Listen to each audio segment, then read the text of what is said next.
This is Knudsen, the RBI guy, and I'd like to welcome you to our very first episode of the Paperless Workplace. I'm going to be broadcasting from my corner studio with the view, brought to you by Zoom Virtual Backgrounds.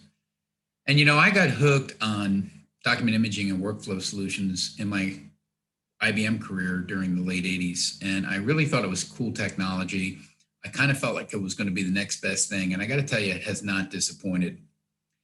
I've been helping companies go paperless with Real Vision software now since 1995. This podcast will not be a series of tech talks. For one, I'm just not that technical. And also, while the technology is certainly very important, so is the planning. Today's topic is going to be discussing the business value of the paperless workplace. Unless you're a lawyer, I don't think anybody ever wants more paperwork. It slows things down. It wastes too much space. It's vulnerable to security risks and disasters. The reality is we really don't need the paper. What we need is the information that's on the paper. Every business transaction ends up with some piece of paper exchanging hands as proof that something actually occurred. And it's what we do with all that paperwork when we get back to the home office that's the real head scratcher. What I find interesting is that we really, as consumers, never question the value of technology. Take our mobile devices, for example. They've replaced our home phones, our cameras, our GPS systems, our radio, CD players, laptops, so much more. We find anything, we can buy anything, we can talk to anyone at any time, at any place. It's our primary source of news, it's our primary source of knowledge, and it's a primary source of entertainment. They're absolutely amazing.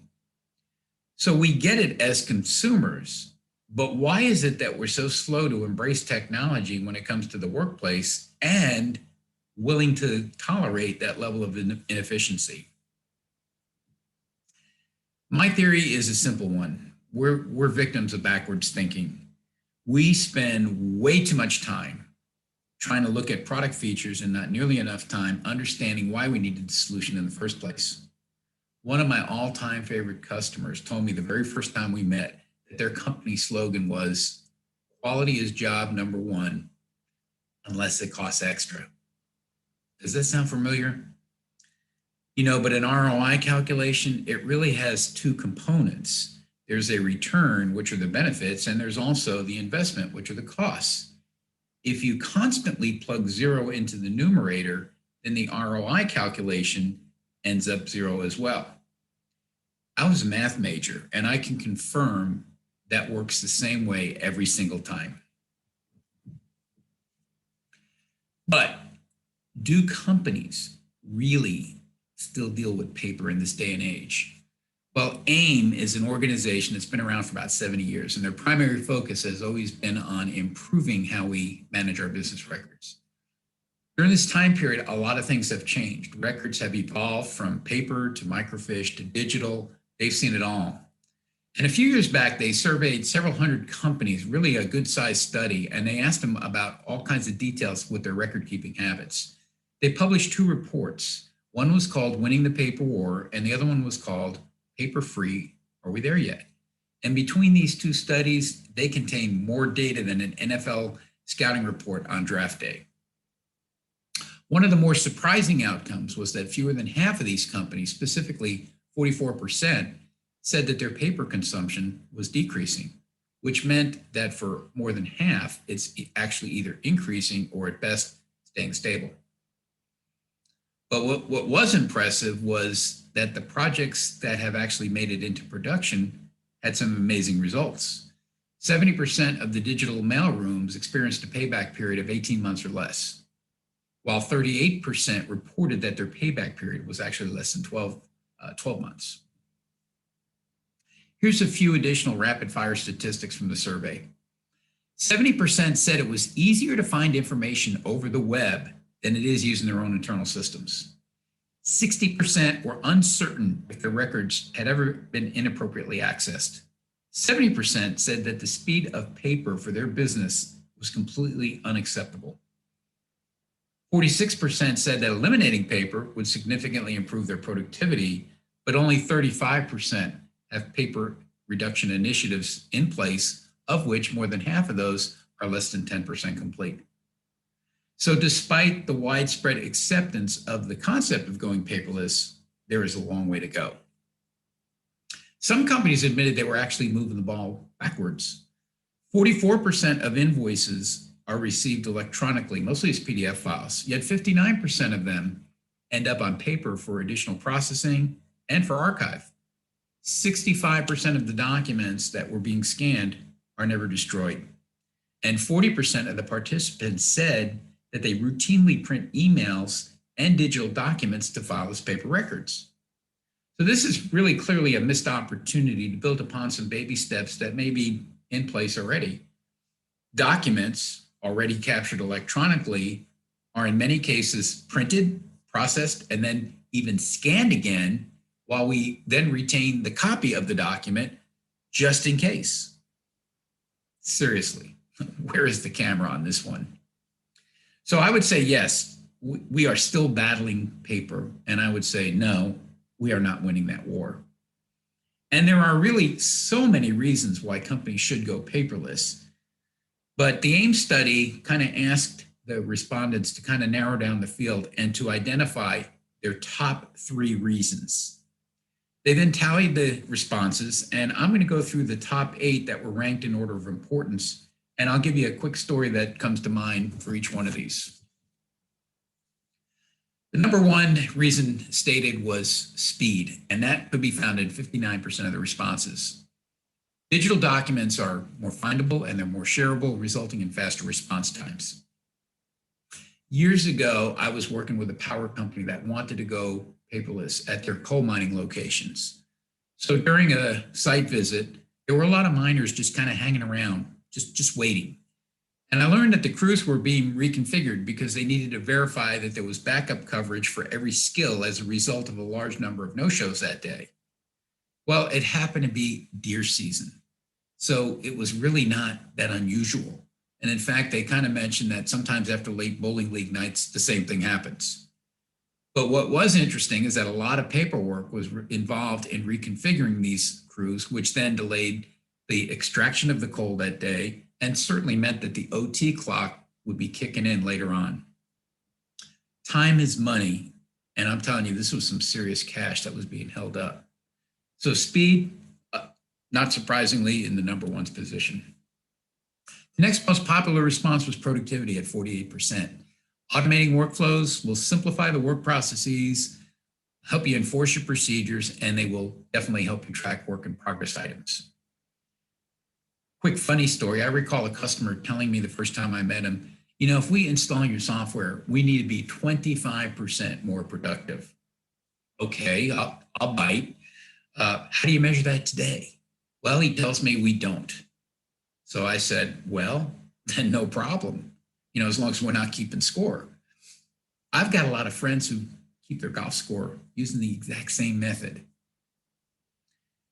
That was really a true story, but let me share another example with you. There was a downtown bank I was calling on, and they had decided to outsource their entire record center operation, out to one of these third-party logistics firms. And their thinking was that the documents, for one, would be safer off-site, and for another, they felt like the cost, the additional cost, would be offset by the eventual staff savings on the operational side. What they neglected to consider was the turnaround time and how that would be impacted. Anytime they did a records request, it took anywhere from days to a week for those documents to show up. And those staff savings, they never quite materialized. I'm not sure they ever found the Christmas decorations on time. So productivity, obviously. Coming in third at the survey at 42% of the responses was valuable office space. Companies did report, on average, they spend about 14% of their floor space, which is occupied by file cabinets. Have you ever seen those really bulky space saver file cabinets that are actually big systems? They've got steering wheels on the one side, they're on track systems, and they absolutely weigh a ton. So I was visiting a medical records center one time, and they used this type of a shelving system. They were in the process of relocating downtown to move closer to the main hospital, and they had just acquired a shutdown YMCA building. The floors in that facility were not going to support the weight. And you might think, well, put it on the ground floor, put it on, put it in the basement. Well, the ground floor had a basement below it. And in that basement, they had swimming pools and it just wasn't going to support the weight. So there was just no suitable place to put these shelving systems. The clear directive was that the files were not going to be making the trip, and they didn't. And it also would have cost a fortune to relocate them. So these paper files for this hospital were surgically removed, and the prognosis looks very good for this particular patient. Next up in the survey was security, coming in at 36%.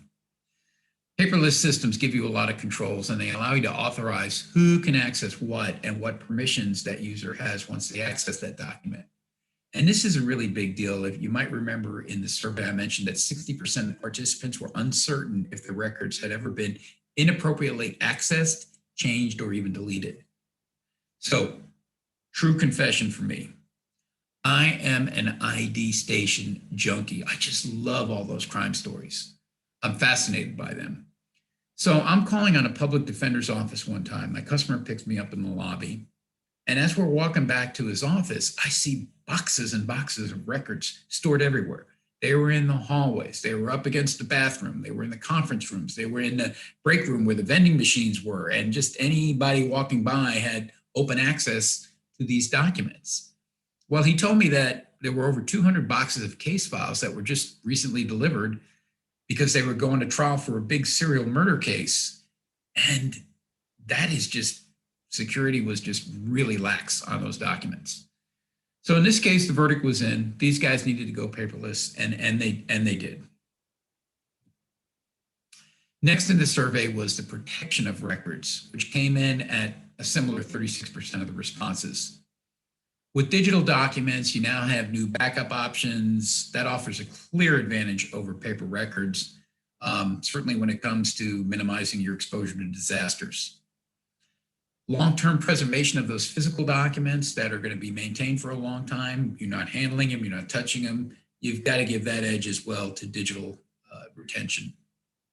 So I moved to Florida from Ohio. And whether it's hurricanes or tornadoes, you always read the next day about how the mobile homes were always the hardest hit. Well, I was visiting a distribution warehouse down here in Florida, and I was really surprised to hear that they were storing their records in vacant tractor trailers parked in their back lot. And apparently it was a lot cheaper than hiring one of those third-party centers. But question I have for you is, have you ever been to Florida during the summer? Can you imagine being sent to go and retrieve a document from one of those saunas? No, thank you. I had another customer, another example here, had a water pipe burst on the floor that was immediately above their file room, and it just created a total mess. So when it comes to disasters, you never know. You just absolutely never know. Now, I'm certain on this next one, remote access, which came in at 35% in this survey in position number 6. I'm sure that if this survey was done during these COVID times, that this one would move significantly up on the list. We are an on-the-go workforce, and we absolutely expect instant access to information anytime, any place. And why not? Why not? That's how we work as consumers. Paper retrievals, they're inconvenient. They have logistics involved. There's delays, and in many cases, there's cost for retrieving those documents. So I was working one time with the prosecutor's office, and they decided to go paperless back when the iPad was first announced in 2011. At the same time, they were building a courthouse, and the newly constructed courthouse featured high-quality, high-speed internet everywhere. And the prosecutor really wanted to develop a more professional image for his attorneys than picturing them carting boxes around on dollies with case files coming to court. He also happened to be a huge Apple fan. He had all the different Apple gadgets, and he was totally confident that the mobile technology combined with the networking improvements made a very convincing argument to prosecute their paperwork. The next up was improved management controls, which showed up in 30% of the survey responses. Paperless systems, they definitely help you get organized and monitor your work. Your documents, they're never lost. You've got your retention and purging policies that can be automated. Compliance is easier to enforce, and ultimately financial penalties for poor record keeping will be eliminated. And there are an abundance of reports, audits, dashboards, and analytics that can give you valuable insights about your workplace that can be totally customized to your preference.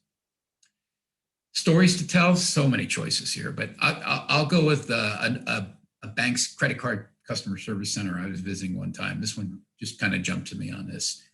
So I started in the mailroom, as I sometimes do, and I was watching the incoming mail being carefully counted before placing a rubber band around each stack. I asked what was going on, and I was told that the customer service department wanted the mail in bundles of 25 for who knows what reason, because nobody tells us anything down here in the mailroom. Those guys upstairs are pretty tough to deal with anyway, so we like to mess with them, and every now and then we'll leave a couple of these bundles a little bit light on the 25 count. Sometimes we'll toss a couple extra in there, 27, 28, whatever. Okay, so on my next stop up to the actual customer service department, I see a person receiving these plastic bins of internal mail, and they're taking the stacks out and recounting them. And one of the things I got an explanation as to what was so magical about that 25 count. It was a twofold explanation. One was that 25 was a reasonable number of work items that could be accomplished in a morning and in an afternoon shift. So here's your 25. When you're done with those, you can go to lunch. Here's your 25. When you're done with those, you're done with your afternoon shift. The other reason that they like to have a count that specifically is they found that in the old days when people just took the next item up, sometimes if it was a tough item or combined item, or the person just didn't feel like working because they're getting counted on how many they're processing, they didn't feel like doing it, they would just kind of make that document disappear behind the desk or over the monitor, whatever it was. And there were some documents missing in action. And of course, financial penalties resulted from that as well. So these bundle stacks of 25 were very important for the work distribution. They wrapped up by telling me, those knuckleheads in the mailroom, they can't even count to 25. We ask them a simple thing, and sometimes we get 23, and sometimes we get 27, and sometimes we get 28. We have to have 25 before we assign it out to our reps. So I kind of found that as something that, a document imaging system could easily fix that problem. Finally, while you would assume that going green would be a major driver for paper reduction efforts, social impact barely squeaked in the number 8 spot with just 12% of the mentions. We all want to save trees. I guess just as long as it doesn't interfere with our business. But on a more serious note, there really are two major ways that a paperless environment protects our environment. One is that less forestry is consumed on the front end, and the other is that less waste is generated on the back end.